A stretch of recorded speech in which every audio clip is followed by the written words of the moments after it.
February 12th, 1945, 0830 hours, Birmingham, England.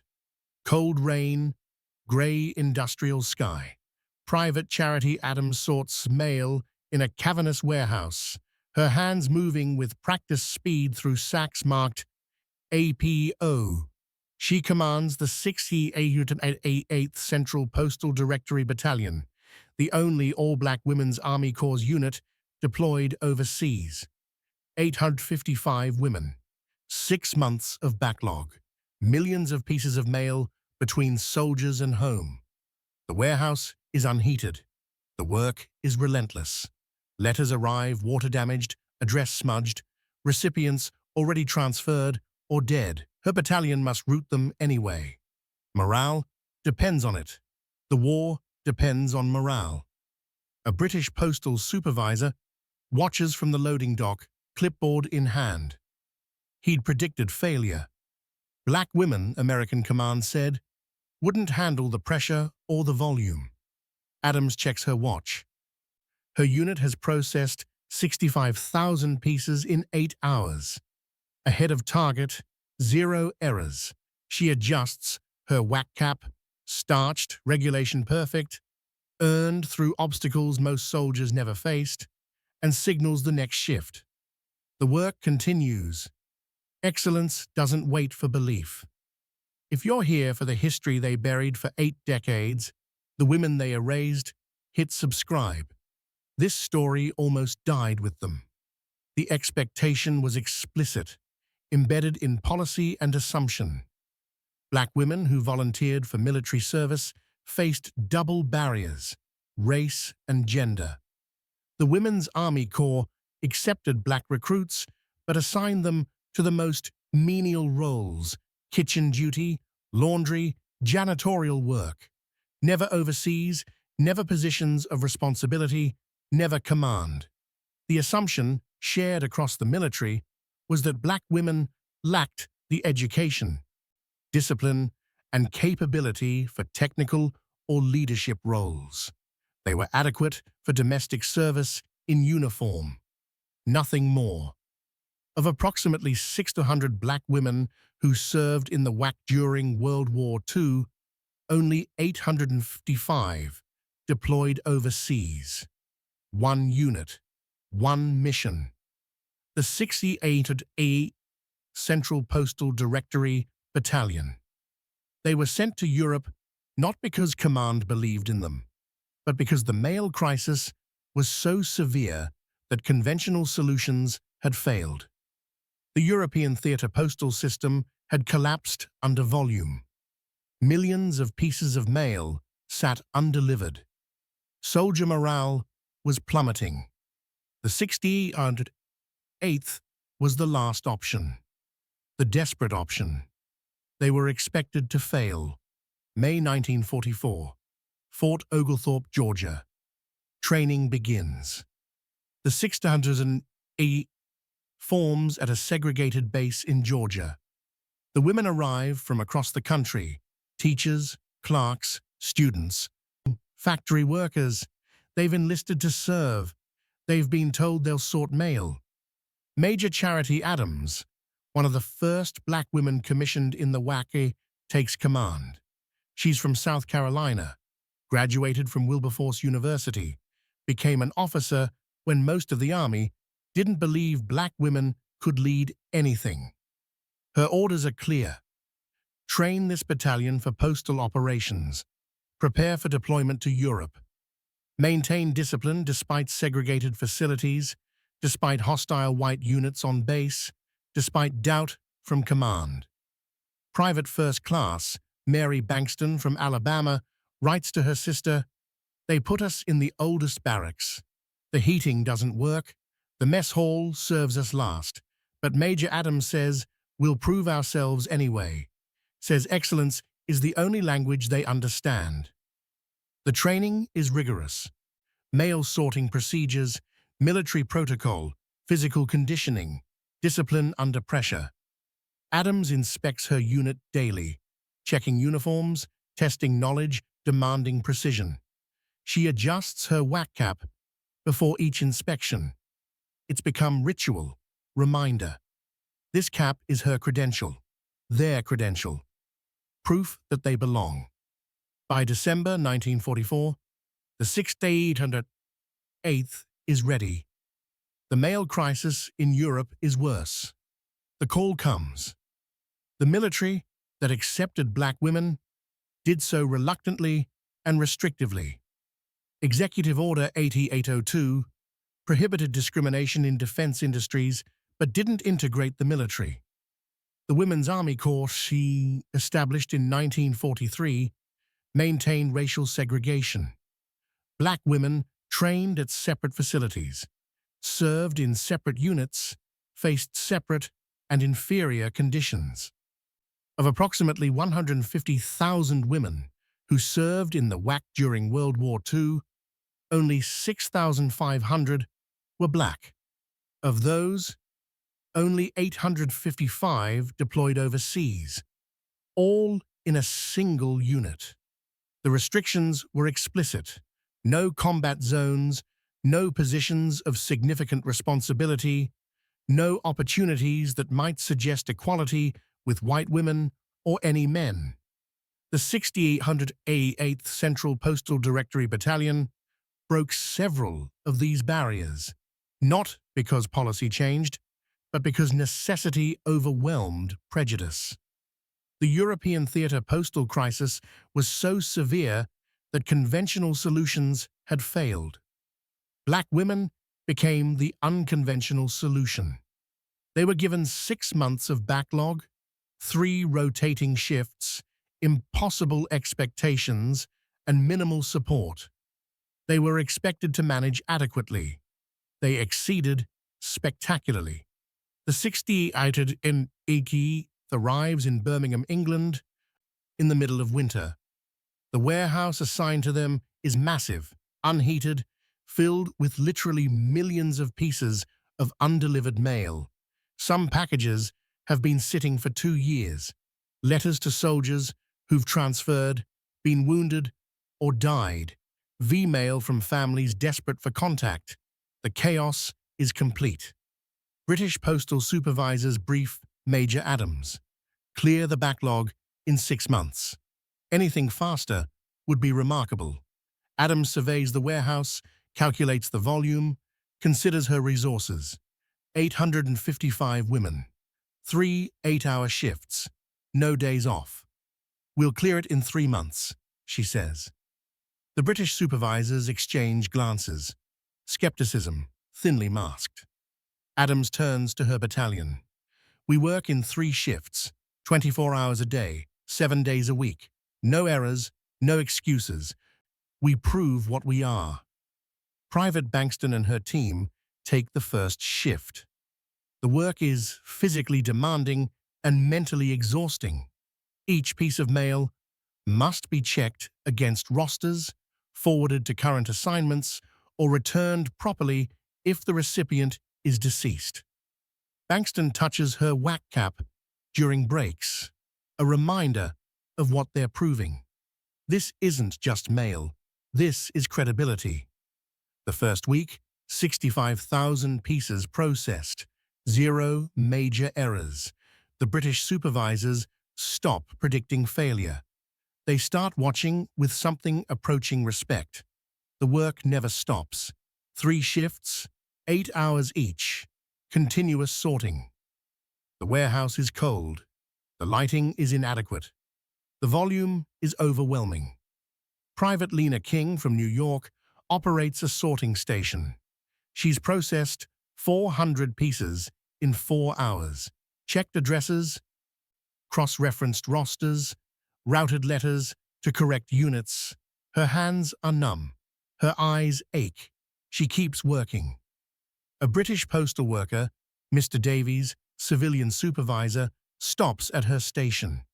You've cleared more today than the last unit did in a week. King doesn't look up, doesn't slow down. Yes, sir. Davies watches her work. Methodical, accurate, relentless. I was told American Negro women wouldn't handle the pressure. King finishes a routing slip, moves to the next piece. People tell you a lot of things, sir. Davies nods slowly. He writes a report to his superiors that evening. The 6th 8th CPD Battalion exhibits exceptional discipline and efficiency. Current processing rates exceed all previous units by significant margins. The report gets filed, noted, not publicized, but the work speaks. Every letter delivered is evidence. Every package routed is proof. British civilians treat the 60A with curiosity and general respect. Black women in American military uniforms, something they haven't seen before. In Birmingham, pubs and shops, the women of the 68th and 88th encounter less hostility than they'd face in Alabama or Georgia. British shopkeepers serve them. Pub owners welcome them. Families invite them for Sunday tea. Private Ruth James writes home to Mississippi, "The British treat us like soldiers, not special, not inferior, just women doing a job. I never knew what normal felt like until I left America." But American military police try to enforce stateside racial customs, separate facilities, restricted movement, segregated recreation. British civilians often don't comply. American MPs threaten citations. British pub owners tell them to leave. The contradiction is constant. Respect from foreign civilians, discrimination from their own military. Major Adams navigates this carefully. She maintains discipline, demands excellence, protects her women from the worst of American prejudice, while keeping them focused on mission. She adjusts her whack cap before difficult meetings with American command, a reminder to herself and them. She earned this rank. Her women earned their positions. Authority grounded in competence cannot be easily dismissed. By March, the 68th has processed over 2 million pieces of mail. The backlog that was supposed to take 6 months is disappearing in 10 weeks. A U.S. Army Inspector General visits to audit operations. He's skeptical. The numbers seem impossible. Black women working this fast, with this accuracy? Something must be wrong. He spends 3 days examining procedures, checking error rates, interviewing supervisors. He finds nothing wrong. He finds excellence. His report? The 68th CPD Battalion has exceeded all projections for mail processing. Error rate is negligible. Efficiency is exemplary. Recommend commendation. The commendation is filed, not publicized, not presented with ceremony, but the mission continues, and the mission is succeeding undeniably. You're watching history they tried to erase. 785 black women who served, succeeded, and were forgotten. If this matters to you, subscribe. Keep their story alive. The work takes its toll. The cold warehouse, the relentless pace, the stress, women fall ill. Respiratory infections, exhaustion, injuries from repetitive motion. The battalion medical officer treats them in a makeshift clinic. Rest is recommended. Rest is refused. Private Dorothy Johnson, sick with bronchitis, returns to work after 2 days. Mail doesn't sort itself, she says. Major Adams enforces mandatory rest periods, rotates the hardest tasks, monitors her women's health. She's not just a commanding officer. She's responsible for 855 lives, 855 careers, 855 futures. She adjusts her whack cap in the mirror before morning formation. The cap represents standards. She won't let her women sacrifice their health, proving what shouldn't need proving. But the women push themselves, because stopping means confirming doubts, because excellence requires endurance. The British medical staff treating them note their resilience. One British nurse writes in her log, "The American Negro WAC women exhibit remarkable fortitude. They work through illness that would hospitalize others. Their discipline and dedication are exemplary." The log entry gets filed, not shared, not celebrated, but the evidence accumulates.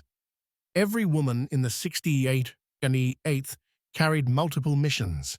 The Pittsburgh Courier's Double V campaign, victory over fascism abroad, victory over racism at home, wasn't abstract. It was daily reality. Private Mary Bankston wrote in her diary, "We sort mail so soldiers can fight Hitler. Then we return to segregated barracks where our own army treats us as less. We fight against master race ideology overseas. We live under American version at base. The contradiction is exhausting. The mission continues." British civilians noticed. One British postal worker wrote to her family, "The American Negro women work harder than anyone I have seen. But their own military treats them poorly. It's difficult to understand. They're fighting for freedom they don't have." The tension was constant, grinding, inescapable. But the 68th maintained discipline, maintained excellence, because failure would confirm every prejudice. Success was the only option. Major Adams reminded her battalion, "We represent more than ourselves. We represent every black woman who wants to serve, every black family that wonders if their daughters belong in uniform. We prove it every day, through work, through discipline, through results." The burden was immense. The determination was stronger. By April 1945, the 68th has cleared the backlog. 3 months, not 6. Over 5 million pieces of mail processed and routed correctly. British postal authorities request the battalion remain to handle ongoing operations. American commanders, previously skeptical, now call the deployment successful. Commendations arrive from field commanders whose units received their mail. Thank you notes, appreciation letters, acknowledgement that morale improved because soldiers could write home and receive letters. But official recognition is minimal. No medals, no ceremonies, no public acknowledgement that black women had succeeded where others failed. The women of the 68th understand the silence. It's familiar, expected, disappointing, but not surprising. Private Ruth James said in a 1990s oral history, "We knew we'd done something remarkable. We knew they'd never properly acknowledge it. But we also knew we'd proven what we'd come to prove. We belonged. We could serve. We could excel. Nobody could take that knowledge from us." The proof was in the work. The work was undeniable. May 8, 1945. VE Day, Birmingham, England. Major Charity Adams stands before her assembled battalion in the warehouse they'd cleared. The war in Europe is over. Their mission is complete. She looks at the 855 women, exhausted, proud, proven. "You were told you couldn't do this, Dowert," Adams says. "You did it anyway. You were told black women didn't belong in uniform overseas. You proved them wrong. You were sent here as a last option. You became the best option." She pauses, adjusts her whack cap, one final time in this warehouse. "When we go home, America will try to forget this, try to diminish it. We won't let them. We know what we accomplished. We carry that knowledge forward." Private Bankston wrote in her diary that night, "Major Adams is right. They'll try to forget us, but we won't forget ourselves. We earned our place here. We earned respect. Whether they give it or not, we know we deserve it." The equation was clear. Service plus excellence equals recognition. Eventually, inevitably, even if delayed for decades, the 68th returned to the United States In early 1946, no parades, no public recognition, no acknowledgement of their achievement. They were discharged, sent home, expected to resume civilian life as if the war hadn't changed them. The GI Bill promised education and benefits. For many black women, access was limited by racial discrimination and gender bias. Universities imposed quotas. Programs excluded them. But they persisted. They'd proven themselves in the hardest circumstances. They refused to accept less now. Major Charity Adams became a college administrator, educator, and advocate. She spent decades documenting the 6888th service, pushing for recognition, preserving their story. Private Mary Bankston became a teacher in Alabama, joined the NAACP, organized voter registration drives. When students asked why she kept fighting, she showed them her old whack cap, preserved in tissue paper. This says, "I served. I'm not asking for recognition. I'm demanding what was earned." The women of the 6888th scattered across America, carrying their service with them, waiting for acknowledgement that would take 80 years. For decades, the 608th Central Postal Directory Battalion was largely forgotten. History books didn't mention them. WW2 documentaries omitted them. The official military histories gave them a footnote, if that. Britain, where they'd served, had no memorial, no marker, no public acknowledgement. The women aged. Many died. The survivors continued meeting, preserving photographs, sharing stories, insisting their service mattered. In the 1990s, historians began rediscovering the 68th. Oral histories were recorded. Archives were searched. The evidence of their achievement emerged from neglect. In 2018, a monument to the 68th was erected at Fort Leavenworth, Kansas, 73 years after their deployment. In 2022, the unit was awarded the Congressional Gold Medal, the highest civilian honor Congress can bestow, 77 years late. Of the 855 women who served, fewer than 10 attended the ceremony. Most had died waiting for recognition. 785 black women deployed to Europe in World War II. 1 battalion, 1 mission, 6 million pieces of mail, 3 months of impossible work. They succeeded, spectacularly, undeniably. And for 80 years, Britain and America tried to forget them. The thesis was always clear. Courage and competence shatter prejudice. Service demands recognition. Excellence, once proven, waits patiently for acknowledgement, however delayed. The 68th Central Postal Directory Battalion didn't just sort mail. They proved that black women could serve, lead, excel under pressure that would break others. They proved it in an unheated warehouse in Birmingham.